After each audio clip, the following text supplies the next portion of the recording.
Corona के नए variant की दस्तक ने वैज्ञानिकों को चिंता में डाल दिया है। EG5 और पिरोला BA.2.86 जैसे ओमिक्रॉन के नए वेरिएंट को लेकर पता चल गया है कि इसमें ज्यादा म्यूटेशन है, जिससे संक्रमण दर काफी ज्यादा है।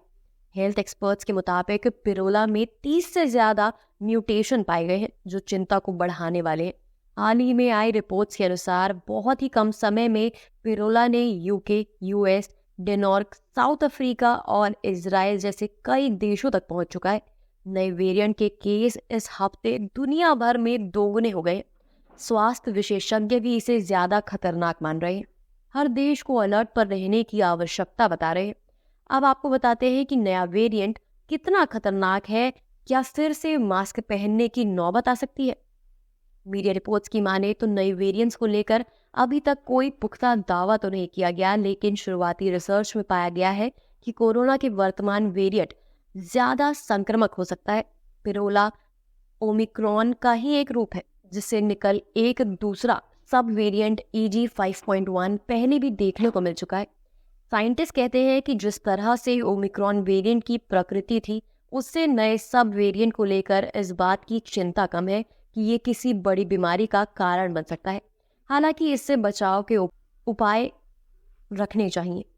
नए वेरिएंट को लेकर येल मेडिस में संक्रमित बीमारियों के एक्सपर्ट स्टॉप रॉबर्ट्स ने एक मेडिकल रिपोर्ट में इसको लेकर बताया है कि नए वेरिएंट्स में म्यूटेशंस की संख्या काफी ज्यादा है।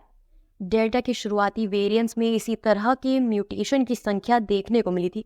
और आपको बता दें कि म्यूटेशन की संख्या बढ़ने से वैक्सीन का असर कम हो जाता है और आमतौर पर BA.2.86 संक्रमित में बुखार और अन्य सर्दी फ्लू जैसी बीमारियों के लक्षण ही देखने को मिल रहे हैं। कुछ लोगों में खांसी, थकान, सिर दर्द और शरीर में दर्द, भूख न लगना, कंजिवाइटिस, चकेत होना, दस्त और सांस लेने में समस्या हो रही है। हालांकि अभी ये कंफर्म नहीं है कि क्या पिरोला दूसरे वेरिएंट्स की तुलना में ज्यादा खतरनाक है। डिजीज कंट्रोल सेंटर यानी कि CDC का मानना है कि BA.2.86 वेरिएंट से वैक्सीन लगवाने वाले को भी संक्रमित होने का खतरा हो सकता है। नए वेरिएंट से बढ़ते संक्रमण को देखते हुए हेल्थ एक्सपर्ट्स कहते हैं कि ऐसे देश जहां संक्रमण बढ़ रहा है, वहां कोविड के नियमों का पालन करना चाहिए। जहां पिछले एक महीने में इन्फेक्शन के केस तेजी से बढ़ रहे हैं, इसे देखते हुए बचने के सभी प्रयास करने चाहिए। अमेरिका में कुछ जगहों पर मास्क लगाने की अपील भी की गई है।